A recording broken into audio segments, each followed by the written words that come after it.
नमस्कार, हरी भूमि news bulletin में आपका स्वागत है। सबसे पहले नजर डालते हैं आज की प्रमुख हेडलाइंस पर।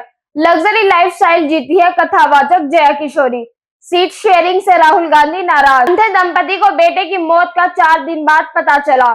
जम्मू कश्मीर में चौथा आतंकी हमला। सबसे पहले बात करते हैं देश में लगातार मिल रही आतंकी धमकियों की। कई दिनों से एयरप्लेन को बम से उड़ाने की धमकियों के बाद अब अयोध्या का राम मंदिर आतंकियों के टारगेट पर है। दिवाली से ठीक पहले आतंकियों ने राम मंदिर को बम से उड़ाने की धमकी दी है। पुलिस को ईमेल और चिट्ठी के जरिए राम मंदिर पर आतंकी हमला करने की धमकी मिली है, जिसके बाद मंदिरों में सुरक्षा व्यवस्था कड़ी कर दी गई है। राम मंदिर के अलावा उज्जैन के महाकाल मंदिर और तिरुपति के इस्कॉन मंदिर को भी बम से उड़ाने की धमकी दी गई है। दिवाली से पहले आतंकी हमलों की धमकियों ने देश भर की सुरक्षा एजेंसियों को अलर्ट कर दिया है। आपको बता दें कि अयोध्या में 2 दिन बाद दीपोत्सव मनाया जा रहा है। 500 सालों के बाद अयोध्या में अपने घर लौटे भगवान राम लल्ला दीपोत्सव मनाएंगे। यह पहली बार होगा जब राम लल्ला अपने घर पर दीपावली मनाएंगे। इस पल का गवाह बनने के लिए पूरी तरह दुनिया से भगवान राम के भक्त छोटी दिवाली को अयोध्या पहुंच रहे हैं। इस आयोजन के बीच धमकी और हमले की आशंका से सुरक्षा एजेंसियों की नींद उड़ी हुई है। दीपोत्सव से पहले अयोध्या की सुरक्षा और कड़ी कर दी गई है। अयोध्या के चप्पे चप्पे पर police, PAC, UP ATS, UPSC special commando force और पैरामिलिट्री आरएएफ के जवान तैनात हैं। अयोध्या की तरह उज्जैन के महाकाल मंदिर की भी सुरक्षा बढ़ा दी गई है। यहाँ भी आतंकी हमले की धमकी मिली है। धमकी देने वाले ने खुद को जैश-ए-मोहम्मद का एरिया कमांडर बताया है। अब बात करते हैं उस कथावाचक जया किशोरी की, जिसे लाखों लोग टीवी और सोशल मीडिया पर देखते हैं। कथा करने के लिए मोटी फीस चार्ज करने वाली जया किशोरी पिछले कई दिनों से अपने महंगे शौक और लग्जरी लाइफस्टाइल के लिए आलोचनाओं का शिकार हो रही हैं।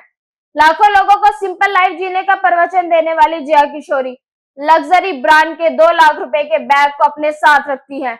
अपने महंगे और लग्जरी बैग के लिए सोशल मीडिया पर ट्रोल हो रही जया किशोरी ने सफाई देते हुए कहा कि वह कोई संत और गुरु नहीं है। उन्होंने कहा कि वह कभी नहीं कहती कि मोह माया छोड़ दीजिए। वह कोई संत, साधु या साध्वी नहीं है। वह खुद अपने परिवार के साथ खुशी से रहती है। आपको बता दें कि जया किशोरी का एयरपोर्ट लुक सोशल मीडिया पर काफी वायरल हुआ था, जिसमें वे लग्जरी डियोर ब्रांड का बैग लिए हुए थी।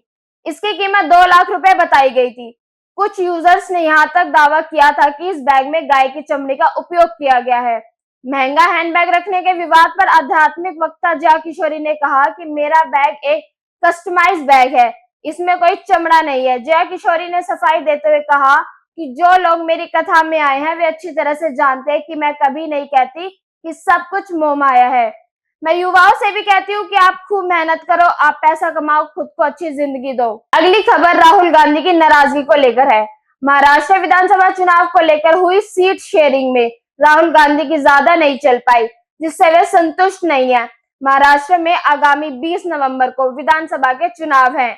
सभी पार्टियां अपने अपने उम्मीदवार की लिस्ट निकाल रही हैं।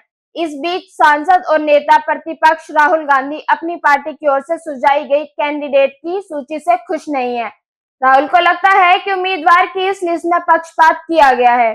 महाविकास अघाड़ी सीट शेयरिंग व्यवस्था के तहत वह 85 सीटों में से 48 सीटों के लिए उम्मीदवारों की घोषणा कर चुकी है।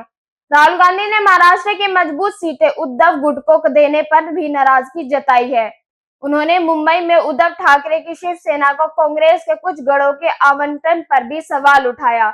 एमवीए ने कुल 288 विधानसभा सीटों में से 255 पर एक समझौता किया है। आगामी चुनाव में उद्धव सेना, कांग्रेस और शरद पवार की राष्ट्रवादी कांग्रेस पार्टी 85 सीटों पर चुनाव लड़ेंगी। तीनों दलों ने अब तक उम्मीदवारों की एक-एक सूची जारी की है। और अब बात करते हैं ऐसी खबर की जो आपको अंधे लोगों की लाचारी के बारे में सोचने पर मजबूर कर देगी। दिल को झकझोर देने वाली यह खबर हैदराबाद की है। हैदराबाद में एक नेत्रहीन बुजुर्ग दंपत्ति 4 दिन तक अपने बेटे के शव के साथ रहे। भोजन पानी के लिए उसे लगातार आवाज लगाते रहे, मगर हर बार उनकी आवाज पर बेटे की ओर से कोई प्रतिक्रिया नहीं आई। वे समझ नहीं पा रहे थे कि उनका बेटा जवाब क्यों नहीं दे पा रहा। दरअसल नेत्रहीन बुजुर्ग दंपत्ति के बेटे की 4 दिन पहले ही मौत हो चुकी थी। जब बेटे का शव सड़ने लगा और घर से बदबू आने लगी तो पड़ोसियों ने पुलिस को फोन किया। इसके बाद जब पुलिस घर पहुंची तो हालात देखकर सब चौंक गए। जब नेत्रहीन बुजुर्ग दंपति को अपने बेटे की मौत का पता चला तो वे फूट फूट कर रोने लगे। घटना से आसपास के लोगों की आंखों में भी आंसू आ गए। अंत में बात करते हैं जम्मू कश्मीर की। जम्मू कश्मीर में लगातार आतंकी हमले जारी हैं। पिछले 11 दिनों में आतंकियों ने 4 हमलों को अंजाम दे डाला। आतंकियों की ओर से ताजा हमला पाकिस्तान से लगते बॉर्डर के पास अखनूर सेक्टर में सेना की एक एम्बुलेंस पर किया गया। इस हमले में संयोग से किसी की जान नहीं गई। सेना ने जवाबी कार्रवाई करते हुए एक आतंकवादी को मार गिराया।